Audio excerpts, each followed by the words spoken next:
Hello and welcome to another episode of Erongo Talk. I'm your host, Rowan Van Dyk, and in today's episode we are joining you from Boer and Butcher in Swakopmund. In today's episode we will be chatting with Rachel Mwinda of Rakkel's Leather Academy, and as always we'll bring you the news, weather and tides. So stay tuned, we'll be right back.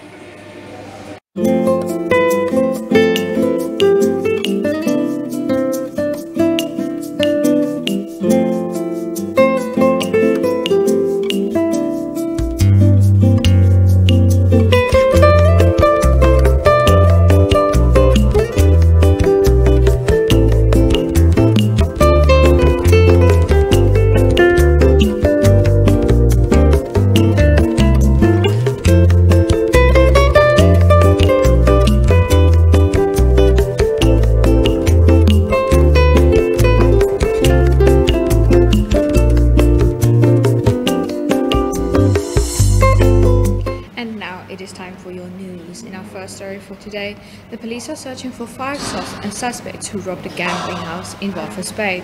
5 men armed with pistols and knives robbed the Diamond Gambling House located in Nathaniel Maxilili Street in Ciske, Walvis Bay. The incident occurred around 10:30 in the morning on Monday. The manager, Ludwig Benz, who is 35 years old, and another employee finished cashing up inside the gambling house. The moment they stepped out of the building, 5 unknown males approached them. The suspects threatened and demanded money from the 2 victims, while a gun and a knife were pointed at them. The victims surrendered the money they had.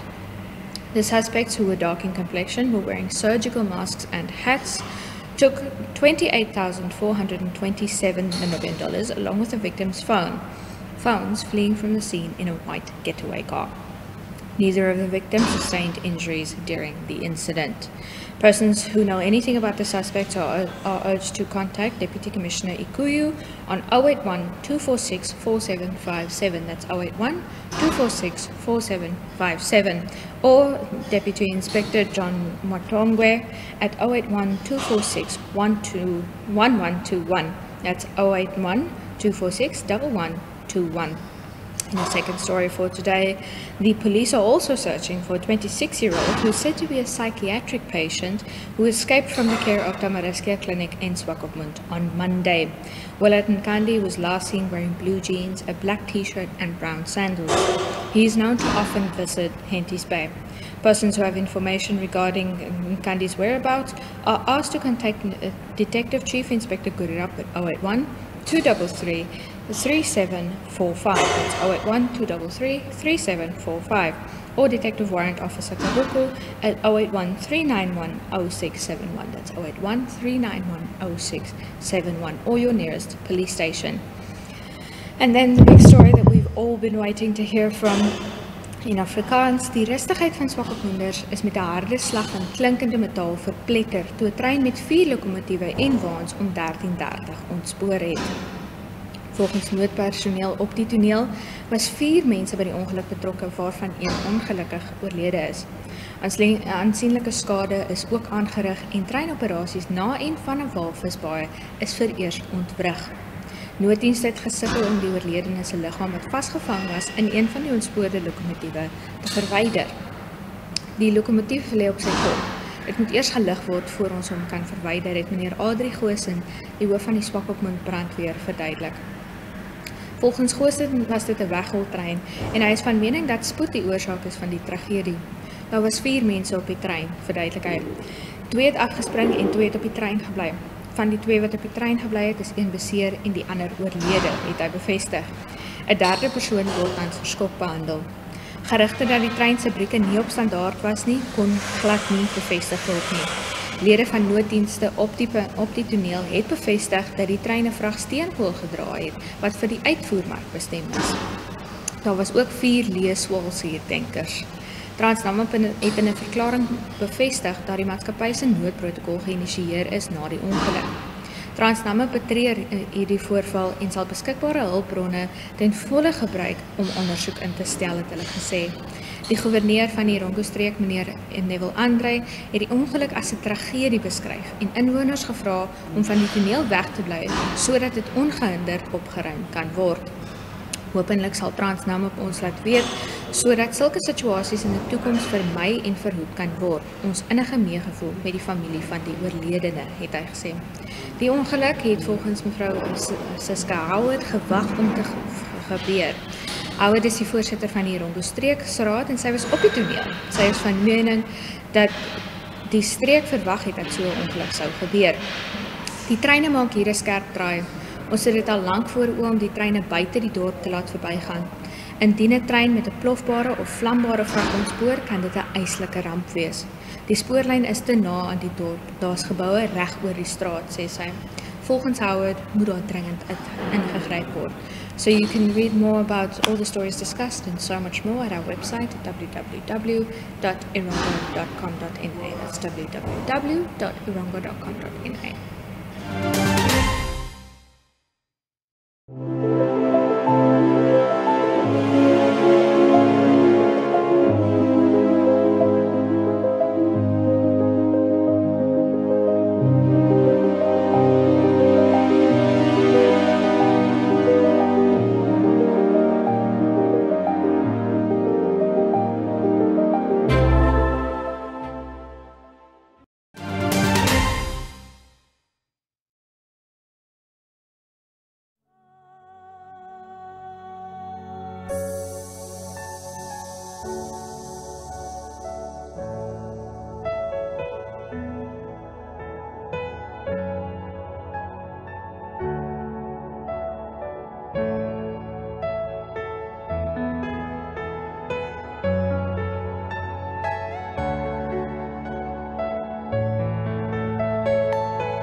Net om jou vraag te beantwoord, dit is 'n ongelooflike tragedie wat ons vandag hierso het.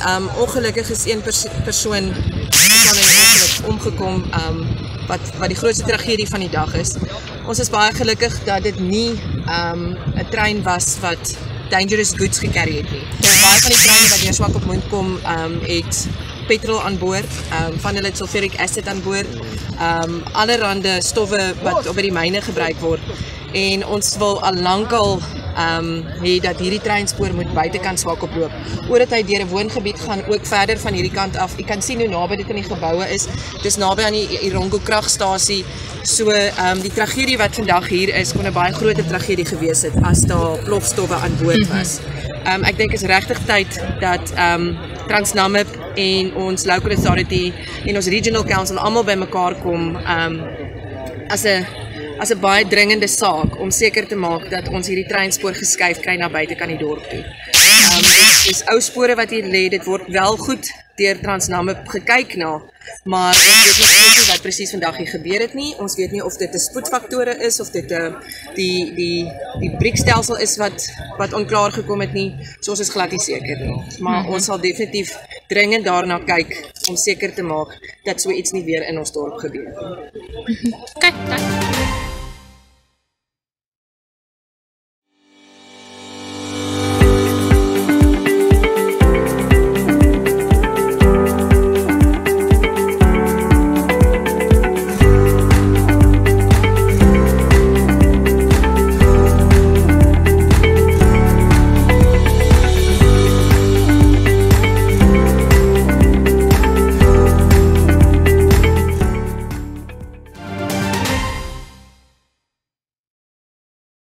Joining us today is the lovely Rachel Mwinda from Rakkel's Leather Production Academy. Now, I must say, this tiny lady is doing the most. How are you today, Rachel? I'm okay. How are you, Leandre?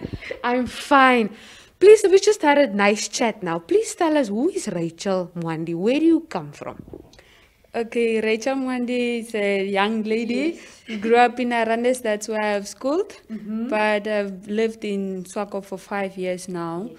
And I have studied at COSTEF, that's where I have studied leather production. Been doing training here and there out. I have done it now in different regions, Kunene, Hardap, and Omaheke. I have been doing also one-on-one trainings here and there in Swakop. But now, since I've got space, I want to go open up now a whole big classroom in Walvis Bay. Nice. At the multipurpose center. Awesome. So this is pertaining to leather products. Just tell us about the academy and what you offer. Okay, we're basically just going to give the basic training on doing the productions, like making products out of the leather. And we are going to use genuine leather and not artificial. So we're going to concentrate more on handwork, because if we have to do on machinery, not everybody is going to afford the machines and all that. So we are going mostly to concentrate on handwork. Okay, cool. Now, I know that admissions are open now. How does the admission process work, Rachel?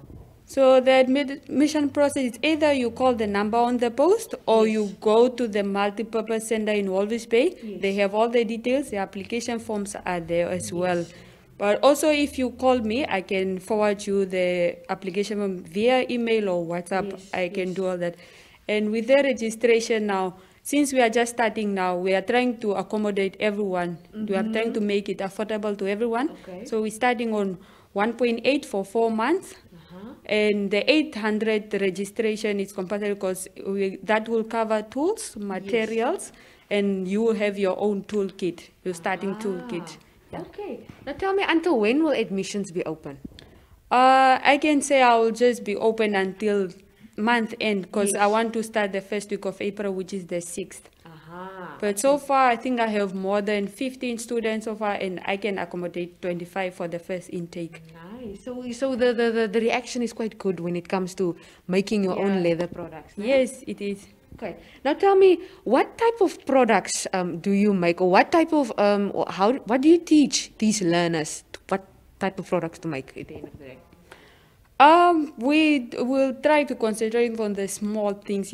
We start small. Like I can say key holders, wallets, bags, and all that. Now, what is your ultimate aim? Let's say 5 years from now, where do you like to see the academy? This have always been my dream. I've always wished for my own, not a classroom that I'm given at the place, but then a whole school, a whole big building. Now tell me, Rachel, why did you get into leather making? What was the driving force? Why did you decide leather? It was never my plan, because I just wanted to keep myself busy, because I was supposed to do NAMCOL. But since all my subject that I wanted was finished, then I wanted to keep myself busy for the year. So I went to the COSTEF Art and Craft Center. And I actually went there. I chose music. But since we were just few in the class, the teacher said, no, he cannot teach you people, so we have to divide ourselves in other courses that was full. That's how I ended up in leather, and I was even in between. I was thinking of quitting, but look how far it brought me. Exactly. I was really, even if you have to contact my instructor, he'll still teach me and say, you that wanted to quit in. I've always wanted to quit, but then see how far it got me. Exactly. So, and now tell me, Rachel, what is the most favorite thing? What do you like the most about working with leather? What is that one thing that makes you heart skip a beat when you think about leather? Yeah. I can imagine it's so nice to work with your hands. Imagine. It's very nice. Like the way, okay, let me say my customers, because I do mostly customize products. When I give the product to the customer, they always come back like, I love it, I love your work, I'll surely come back. They usually just refer people, and that makes me so proud of my own work. No, definitely. You should be proud of your own work. Now, Rachel, where can people find you? Please give us cell phone numbers, Facebook pages, email, everything. Okay, I still don't have a page on Facebook, but I have a page on Instagram, which is Rakkel's Leather Production. And my cell phone number 081-3567-104. I'll still open a website and a Facebook page very soon. That will come. Don't worry, that will come. And then just lastly, anything from your side, Rachel? What would you tell a student that's watching this right now and you would want them to join you? What would you like to tell them? Okay, leather work is not only about studying it and want to go work for someone. Yes. I would advise someone that want to do leather work, it's for you to start your own business, you to do your own work and be unique. Not every time want to go look for work. Like I personally did not choose to do this. It just went with the flow, and I'm very proud of how far I've come. Definitely. No, I must say thank you, Rachel. Thank you for speaking to us today. Thank you very much, Andrew.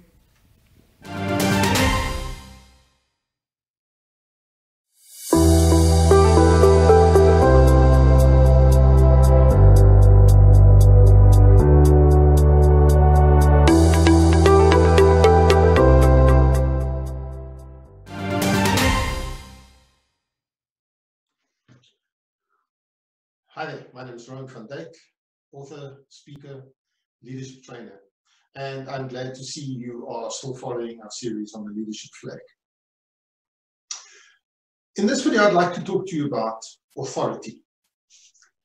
And for those of you who believe that authority is the same as power, unfortunately, you are sadly mistaken. Authority doesn't mean having power. Authority doesn't mean that you are in charge of people and you are the boss and you are calling the shots. That's power. Power is linked to a position. Authority doesn't require an actual position. Authority, for you to have authority and to be able to influence your team and influence people, you need to be somebody that can be trusted and can be depended on.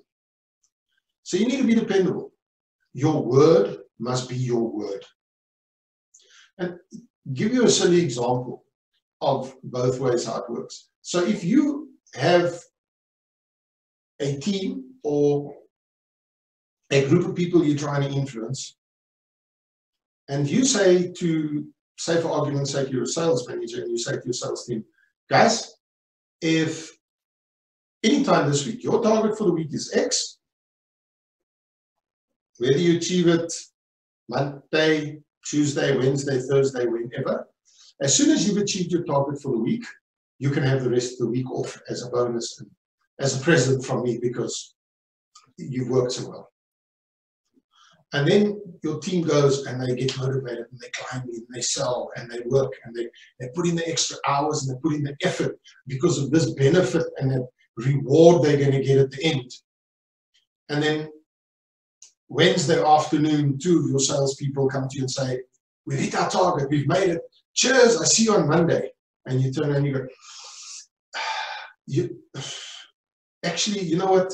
I know I said that, but I've spoken to the boss in the meantime, and they don't want you to be off work. You get paid to be here 5 days a week. What do you think should happen next time? You seriously think that if you go to them and say to them, guys, this is the incentive or this is the reward, you think they're going to believe you? No, they're not going to believe you because they don't trust you. They can't depend on you. You don't keep your word. The same goes in the opposite direction. So if you say to somebody, you need to do this, and this is our deadline is Friday, we're going to lose our client if we don't do it. So if you don't bring your side of the bargain and you don't do what you're supposed to do and you don't deliver the goods by Friday, there is going to be punishment involved. You might get disciplined or fined or anything, but there will be some sort of punishment.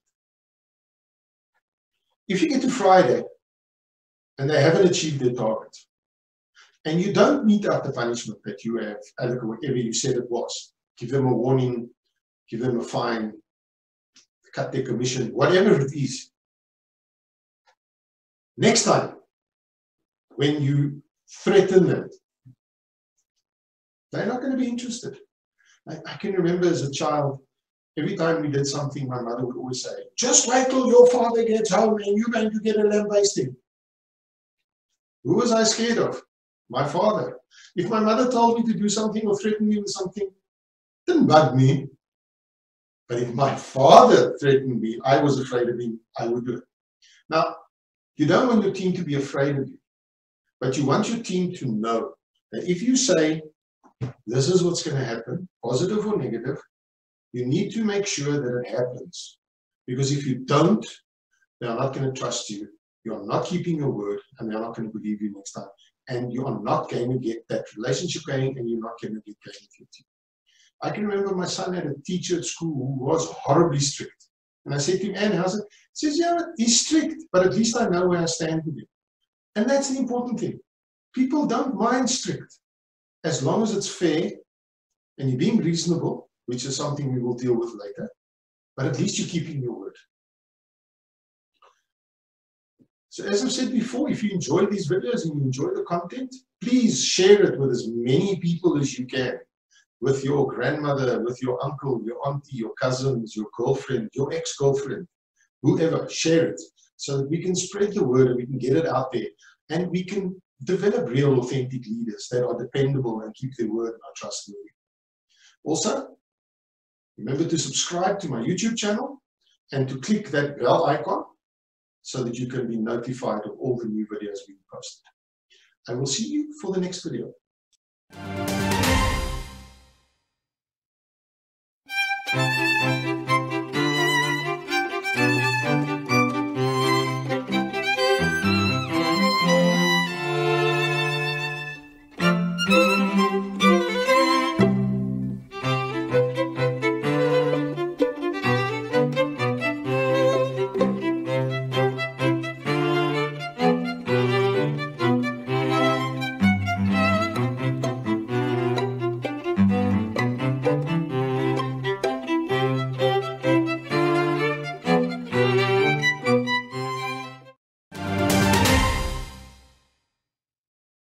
And now it is time for your weather in Swakopmund and all the other major towns in the Erongo region.